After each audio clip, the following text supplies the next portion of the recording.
Hello everyone, Anthony Kickler back again. And yes, today we're going in for a slow intro because I'm getting back gradually into this process of making videos.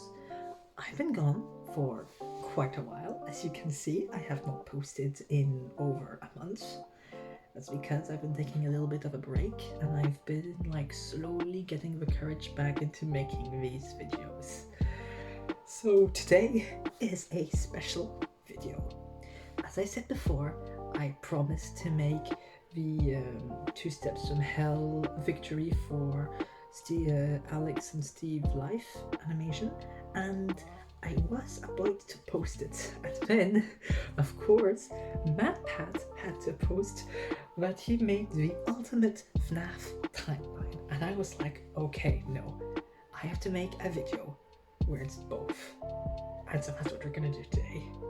Today, I'm gonna be watching this, and then after that, I'm gonna show you Alex and Steve Life victory by 2 Steps from Hell, okay? And so, yes, as you can see, I've got a big smile on my face right now. I'm so happy, finally getting myself back into this. And so, I have got so many plans worked up for this year. It's gonna be fun. But anyway, I really might make another video talking about them, but for now, we've got a video to react to. I'm so excited. Let's go. And let's watch. Today we end the torment. 19 books, 11 games, 8 whole years, all leading to this moment. The ultimate FNAF timeline is finally complete. The pieces are in place for us. Now all we have to do is put this story of tragedy, jealousy, and loss back together. Hello, Internet. Welcome to Game A Theory. show that feels like a kid revealing the class project that he's been working on all year. Except here, it's the class project that I've been working on for the past decade of my life. This one is big. 8 years, but sure, who's counting? My friends, and I gotta admit, kinda nervous. I haven't attempted a timeline video on this franchise since 2018. Yep. Back in the days when Mike was the crying child, Afton coming back was actually a surprise, and Fazgoo wasn't a phrase I'd ever thought I'd have to utter. But since the last time I did something like this, we've had 3 more massive games, the death and revival of the FNAF movie, and more robot kids than you can shake a staff bot at. It is exhausting trying to keep track of this whole franchise, which honestly is why I'm here today. The lore at this point is complicated. It is full of speculation and theories, so to hopefully make it a little easier for everyone and to give us all a baseline to talk about this franchise moving forward into the future, it's time to reveal my current working FNAF timeline. But just before I do, I just want to explain a couple of things. First, this timeline is massive. Seriously, it is huge. This thing towers over any video project we have ever done on the channel. Okay. I haven't watched the entire thing, because this is supposed to be a react video. But I somehow doubt that, here, as he's showing here, both the Pokemon one where he finds Ash's age and Pikachu's level, those were exhausting. Let's see. Because there he actually had, if I remember, he had to do research for, time, different times for, sunset and sunrises in Japan, the ripeness of fruit and things like that. I do not think, in all honesty, that it was that hard. All respect to you, MadPat, please. All respect to you. I don't think it was that bad. But, yeah, let's see. But when you look at the totality of this franchise, the story of FNAF really boils down to the story of one man, William Afton. Of course. His successes, his failures, his rise to becoming co-owner of one of the most successful restaurant franchises in the world, and his eventual fall to the monsters he helped to create, only to then be reborn in a new digital form later. That's why I've decided to split this timeline into 3 main chunks. The foundation of Freddy's, how the business started and how it came into being, the Afton era, William's decades-long murder spree, and post-Purple Guy. Basically modern FNAF. Everything that happened. Okay, so already in those 3 parts, I'm guessing for the foundation of Freddy's in the 11 in the games, it'd be circus. It would be I think, okay, I personally think, if we're just gonna go off books, the film, for goodness sake, of the games alone, I think the first one is going to be Sister Location. I think, yeah, the first one will probably be Sister Location, but I'm not sure. Then after that, so then after that you would have FNAF 2, FNAF 1, maybe FNAF 4 then maybe like FNAF, yeah, FNAF 3, Pizzeria Simulator, and then afterwards, yeah, so then post that, so that would be Ultimate Custom Night, Help Wanted, and Security Breach. And then in between Help Wanted and Security Breach, you'd have Special Delivery. I think that's how it's going to be. Unless he's actually going to try to put FNAF World someplace, in which case, since there's Automatic Consequence, it would be before Ultimate Custom Night. And since they're references, and since there are like people from everything up and since there are animatronics from all the other games before, like Sister Location, it could honestly be anywhere, like FNAF World. It just has to be before Ultimate Custom Night, so before after the center HL hockey sticks. Happens after the Pizzeria Simulator. And because there are lots of new big revelations in this thing that seemingly come out of nowhere, as well as just points I want to talk about further, I decided to dedicate one episode to each chunk. I originally wanted it to be one seamless, continuous video, but it just felt incomplete without some sort of explanation at the end of each one. Once this whole thing's done, I promise I'm going to merge all the narrative bits into one massive video so you can just skip my explanations. But for now, this just felt like the best, most satisfying, most complete way to do this. That being said, this is still about the story, the broad strokes of the franchise. So in order to make sure that you guys know that I'm not just pulling answers out of thin air, not only am I discussing some of the more controversial bits at the end of each chunk, we're also putting in a handy little graphic in the bottom left-hand corner of the screen, which will show thumbnails, video titles, books, and any other citations that we need throughout the video. So if you wish to understand that specific statement in more detail, you know exactly where we've taken it from. That way you can look into those details for yourself. So sit back, grab some popcorn, or your pitchforks if you're the type to get upset when I say something controversial, and without any more waiting, Again, yeah, sorry for that sponsor block. Take it. I'm sorry, Matt, but take sponsor block and also an ad blocker, specifically uBlock Origin. uBlock Origin, sponsor block. If you watch YouTube like me all the time, it's gonna save your life. Present to you the story of a loving, obsessive father who slowly descended into madness and along the way discovered the secret to eternal life. Our story begins not in the 1980s, or even in the 1970s, but all the way back in the 1930s. It was the throes of the Great Depression, and people were in desperate need of cheap entertainment, especially in Utah, one of the states hit hardest, fourth highest unemployment in the nation, and full of transients. Okay. People looking for work in Salt Lake, finding none, and ultimately moving on to find their fortunes out in California. People were tired and they were hungry, but as they traveled, there was one thing that could lift their spirits. A simple roadside attraction called Fredbear's Singing Show. Oh, yes, that's true. Fuck, I forgot that from Security Breach. Oh, yes, wow. Yeah, he's really going in deep. Yeah, if you guys don't remember, if it's been a while, when they teased, Security Breach, they made a few of Fredbear Singing Show, like, short cartoons. Yeah, true. Yeah, we start off in the 1930s, like, yeah. I'm excited! This gonna be fun! The ads were plastered all over town, featuring an animated bear drawn in the popular pie. Wait, so you're saying that this... So, are you saying, like, FNAF started off in Utah? That's interesting. I would have never thought that it started off in Utah, but, like, how does he know? Like... Huh.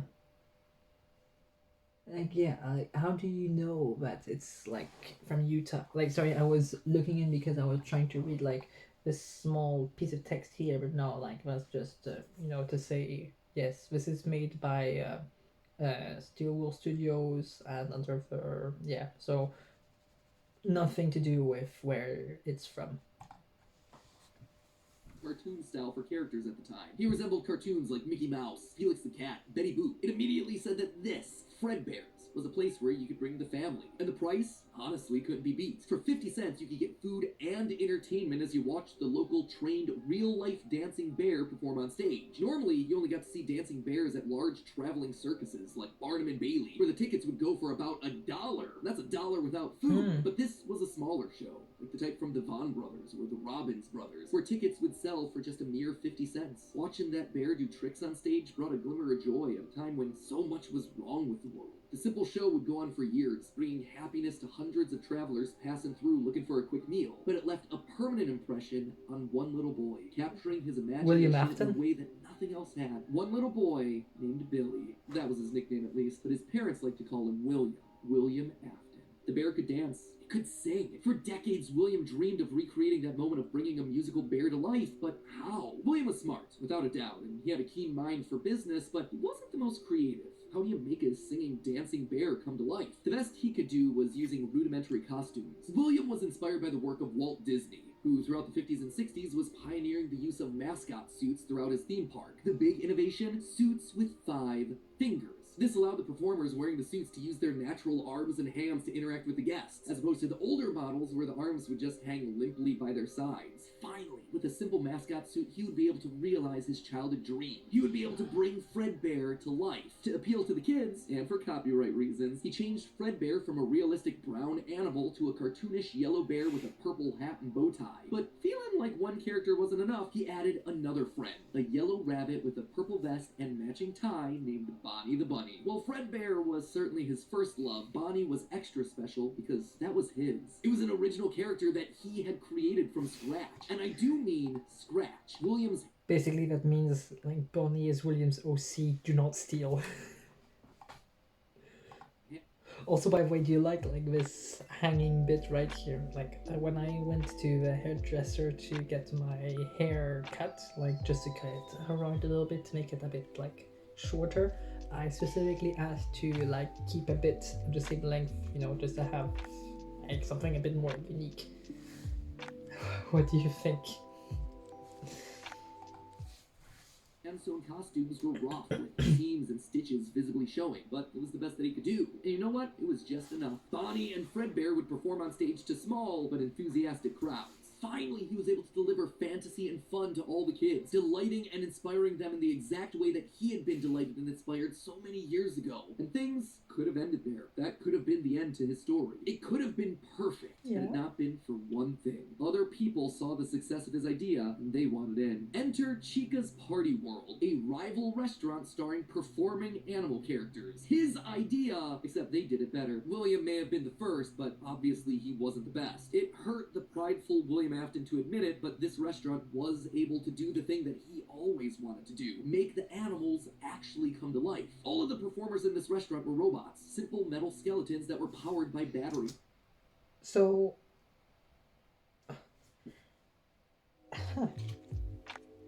I'm gonna continue, but I think he's gonna say that this is Henry's, like, pizzeria. So are you saying that, like, according to you, William Afton created both Fredbear and Bonnie in his pizzeria, and then Chica's Party World was Henry's pizzeria, and so then, like, they merged or something like that?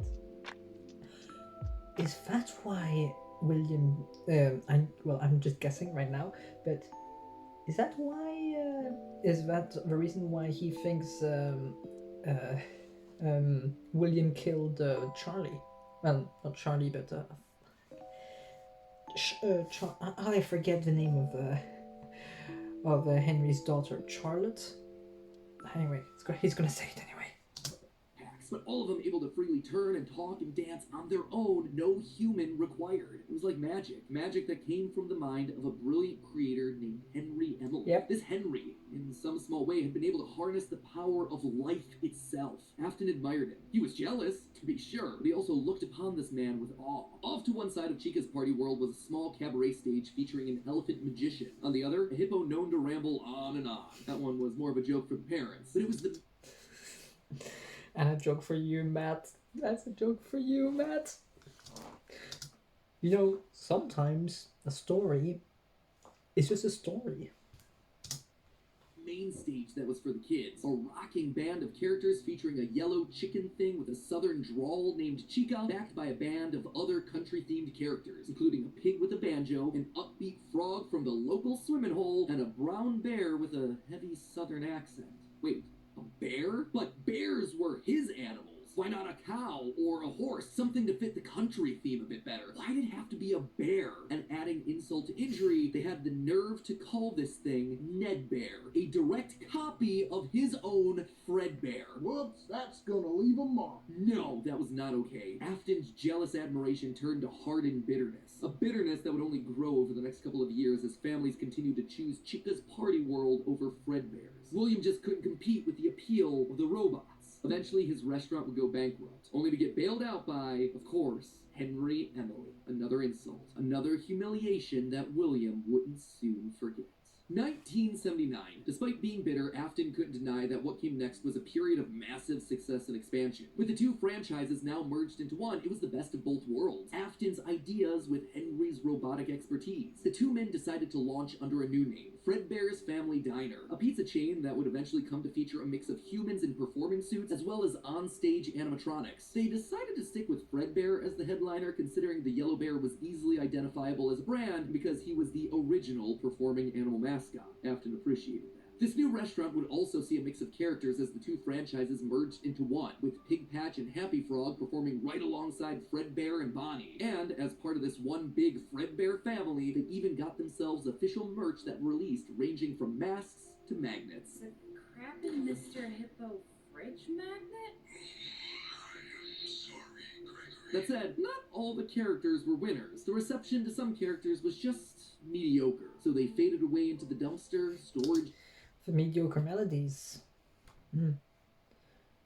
So yeah, and that also explains why in the happiest day in the game in FNAF 3 you can also see all the masks, like for different creatures. If this is supposed to be the restaurant owned by both Henry and William.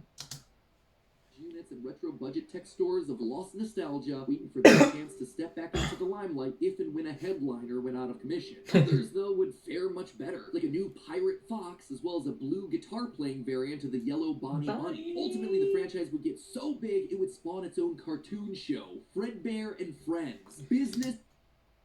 I forgot about Fredbear and Friends. Yes. Oh my goodness. Yeah, that makes sense. And plus, of course, he's here, he's there, he's everywhere. Who gonna come? Psychic Friend Fredbear.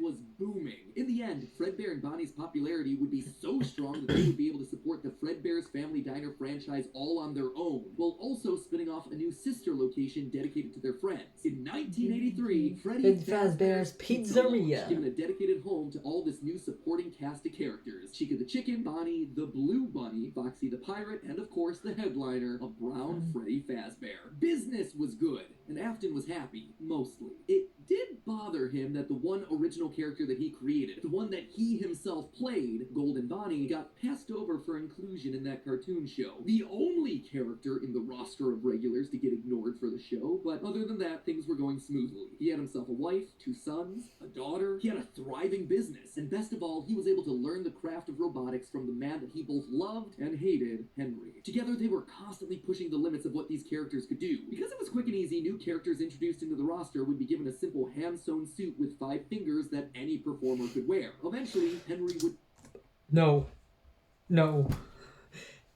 This is cursed. Be given a simple hand-sewn suit with 5 This is cursed. fingers that any performer could This is cursed. wear. Eventually, Henry would design one of his signature animatronics for that character, utilizing a divided mouth with either a hinged or sliding jaw design. This was the first generation of animatronics. But why stop there? Afton had big ideas. What if the animatronics weren't just locked to the stage, but could freely roam the restaurant and interact with the kids? What if his mascot suits could become animatronics? What if you could use more than just rigid metallic skeletons? Why not experiment with tubes and wires that would give the...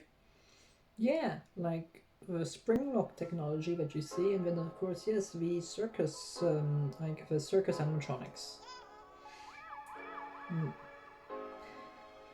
It, I do honestly think that if he says that it's William that invented both the spring lock technology and also like the tube endoskeletons for like the circuit animatronics, then you can definitely say that William not only learned from Henry but surpassed Henry in his own craft.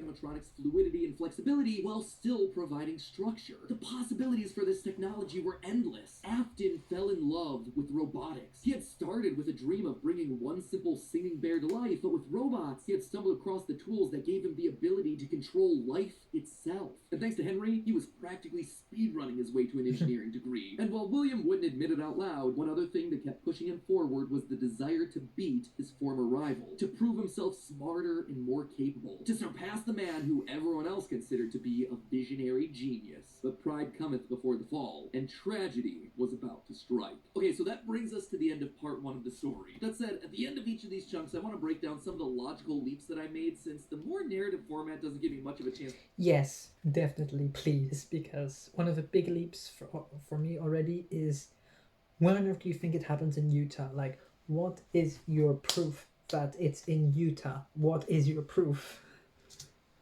To justify a lot. Not that I've got anything against Utah, by the way. It's just, why there? That's what I'm interested in.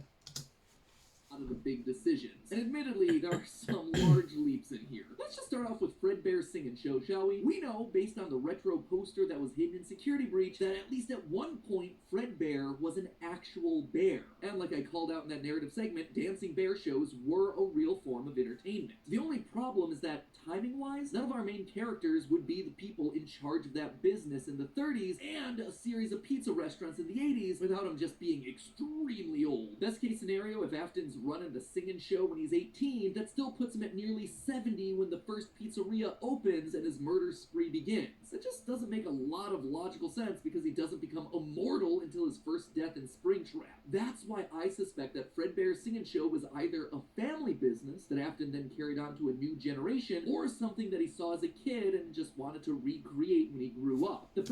But still, let's say like he's 8 years old when he sees it. That still makes him 60, like when his killing spree starts. Like, still. I'm sorry, but like, if, like, he's still gonna be 60 years old. Like, he's pushing the limits there.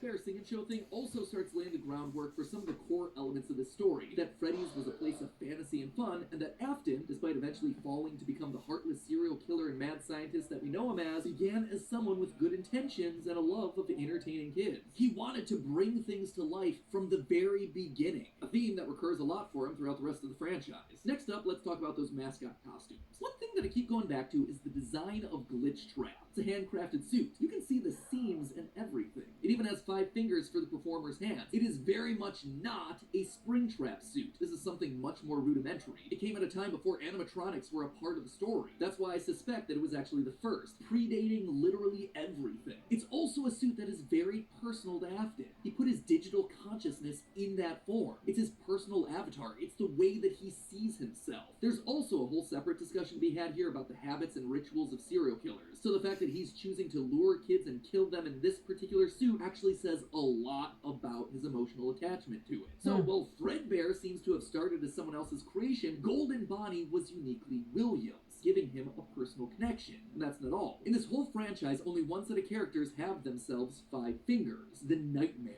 Even Golden Freddy, Fredbear, was a 5-fingered wearable suit at one point in the story, as we see in this shot from the graphic novel, before he, like everyone else, was turned into an animatronic. This seems to imply that all of the main characters had similar wearable mascot outfits, at least at one point in time. Cursed. Cursed. These are cursed. I swear, if ever I go to a convention one day and someone is wearing that Chica costume, I don't know what I'm gonna do, but oh my goodness, that is cursed. time, and that whoever is having the FNAF 4 nightmares, if they even are nightmares, something that we'll touch on in part 2, saw those mascot suits specifically. Lastly, we have to talk about the elephant in the room. The literal elephant, Orville Elephant, as well as the rest of the mediocre melodies. For a while now, I've suspected that the mediocre melodies played a much more important role in the story than just being a bunch more animatronics to fill out the... Wait, I just thought of something. in sister location, not sister location, but in Ultimate Custom Night, if you remember, one of the things that happened there, why Ultimate Custom Night is so important for the lore, it's because a lot of the animatronics, they have got lines that they will tell you, like, when they kill you. And if you remember, Chica's is, the famous one from Chica is, I was the first, I have seen everything, with her Chica, okay? What if, instead of her being the first one killed, when they say when she says was the first, it's basically here what he was talking about, she was the first animatronic. Baby? Like, instead of her being, like, the first murder, she's just the first animatronic made. That can be something, that can be, an interesting take on how we've grown to see Chica. But hey, that's just a theory. Especially Ned Bear, which is just so suspiciously close to Fred Bear. And yet, there are two key details that we're going to have to justify with any mediocre melodies mentioned. One, they're very rudimentary with external battery packs, implying that they come very early in the timeline. And two, we know that, at minimum, Mr. Hippo does eventually become an official member of the extended Freddyverse. But if these things are supposed to be cheap, generic rip-offs, why would you be trying to rip off yourself? You wouldn't. You would be stealing someone else's ideas. So if Afton created Fredbear, there would have to be some rival franchise. The only other person who would likely be ripping him off, Henry. We've talked extensively about how the mediocre melodies are clearly Henry's design aesthetic. So it just has to be him. I don't think Henry's doing this maliciously. He doesn't strike me as the type. He was likely building the robots at the orders of someone else that was running a rival restaurant franchise. But that's enough motivation to start Afton down a path of jealous rivalry, but also begrudging admiration. As the Freddy Files Ultimate Edition says, it's important to revisit the beginning of Henry and William's relationship, so here you go. I think this is where it begins. Also, this is future Matt Pat here coming back to add this one in. Seems like the recently released character encyclopedia has backed up all of the... Fuck, there's a character encyclopedia as well. Fuck. 150 animatronics. This franchise. My goodness. I love FNAF. I've already talked about why FNAF was important to me. Growing up, I grew up with FNAF starting when I was 9 years old. Yeah, actually, almost I was 9 years old when I started watching and learning about FNAF. I was 9 years old, and here I am, 17 or 8 years. I've been growing up with the series ever since, well, basically nearly from the day it started. Yeah, oh my god. I'll be celebrating the 8th year that I've been watching FNAF in August this year. So yeah, 7 years and nearly 8 months. No, less. But yeah, let's say 7 years and a half. A bit more than that, but doesn't matter. Wow. My god. This speculation. I've had this timeline written for about a month now, but I've also been holding off a bit to see what wrenches this character encyclopedia throw into it. And on this particular point, I gotta say, it seems like we might actually have nailed it. They actively call out the suspicious similarities to the main Fredbear The off-brand bear. pages. Ned Bear looks like an imitation, altered just enough to avoid copyright issues. I don't know about you, but that seems to imply that we were right on the money. Knowing all of this, at one point the franchises had to have merged. That's really the only way that you get Mr. Hippo from the rival franchise as part of the Fazbear crew. This also mirrors a lot of what happened in the real-life history of Chuck E. Cheese, with two rival restaurants, each with their own casts of characters, merging to become one unified brand. Again, we've gone into that in detail with other videos, just wanted to remind you all of that here. But why would I call out the rival restaurant as being named Chica's Party World? Few things that... That's because you already see it in Sister Location, and I personally think that of all the video games we get to play, Sister Location is the first one to come into the timeline, so it would make sense. First, we know for a fact that a location named Chica's Party World exists. It is mentioned in the source code teasing Sister Location, so it is out there somewhere and doesn't fit cleanly anywhere. Second, in the story of the Puppet Carver, Chica is very explicitly looped in with the book versions of Pig Patch and Dead Bear, implying that she started as a mediocre melody. Thirdly, her design just fits better with the theme of down-home country animals with southern accents playing the banjo and eating with bibs. And with her being the headliner of the show with her name on the restaurant, it would make sense then that when the restaurants merged, she was the one that was added to the main cast of characters while all the other mediocres faded away. It's also why when Freddy's closes after William's killing spree, she's the one to branch back off into her old franchise and is therefore missing in Sister Location, a detail that's bothered me for years at this point. It might also explain why William decided to stuff his first dead kid into Chica. That one was Henry's creation, not his. Is all of this a big leap? Yeah. Is it connecting a lot of dots that are very spread out across the franchise?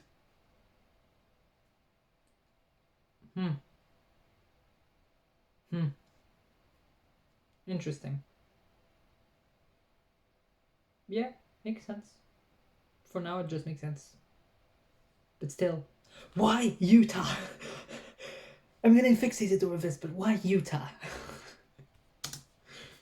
That I've been holding on in the back of my mind for years? Absolutely. But I think it makes sense. It also serves as a clean answer to a lot of the random threads that Scott's been leaving dangling for years. So with all of that in mind, my friends, we can close the book on the foundation of Freddy's. And don't worry, next week I'll be back to give you arguably one of the most confusing parts of this entire timeline situation, Part 2, the Afton era. I promise, it will actually be next week this time. No more waiting around. I am just as eager to get this one out the door as you are to watch it. I promise. You know what else I promise? I promise that we'll actually get to talking about the games. I would have liked to have talked about them in this episode, but there just isn't that much in the games that helps us depict anything pre-Family Diner. Although, let's be honest, this franchise has never been just about the games anyway. Even back in the early days of FNAF, we were decoding images and source code that Scott fed us through the website. The modern day books and the clues that we get from those things, now they're just modern extensions of that. All of it is crucial. Who remembers, okay, of the people watching right now, who remembers the days when we would, well, I personally did because I was like 9 years old when we started doing this, but like I remember watching and being invested in it, but like who remembers the days when all we had to do was brighten the image, where like we would have a dark image teaser and like we would have to brighten it up, like when FNAF 4 came out. Oh my goodness, I remember that, FNAF 4. Was it me? Or was it me? Or me? And like you would brighten up the image and you would have like property of, and then you didn't see the end of it. Oh my goodness. Nostalgia! To understanding this franchise and its lore. Unless, of course, Steel Wool finally gets around to making that Fredbear's Family Diner game they want to make so badly. I've always would love to do is get kind of back to, I have no clue if we'll ever be able to do this, but getting back to kind of like the origin of like Fazbear Entertainment, of Freddy Fazbear. But in the meantime, while we wait for that inevitable cryptic game, I hope that this start to the timeline helps to fill in some of those gaps. I'm excited to share part 2 with you next week. If you haven't subscribed and rang the bell, make sure you do it now so you're notified when that part drops. I cannot wait to see your thoughts down in the comments below. And as always, I remind you, there's a theory. A game theory. Go easy on me. Tried my best. No thanks for watching. Wait. No thanks for watching. Anyway, my thoughts very quickly. Honestly, it's a good theory. Like, so far a lot of it makes sense. I will of course make a video next week on the second part and also the third part, and then I think in the third part I will like try to talk a bit more about my thoughts on the timeline. Okay. So thank you very much for sitting through this half hour, wow, my god, 35 minutes. Yeah, half an hour of this. And finally, you get to see Alex and Steve live victory. Please enjoy it, the viewing experience you're about to have. Goodbye.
So yeah, I hope you like that.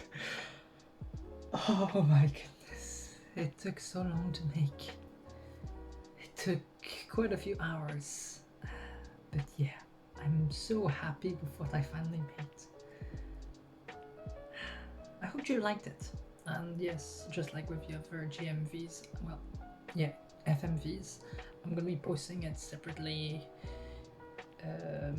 more or less at the same time that this video comes up. So yeah, have fun with that. Well, thank you very much for watching, and I will see you in the next video. Goodbye.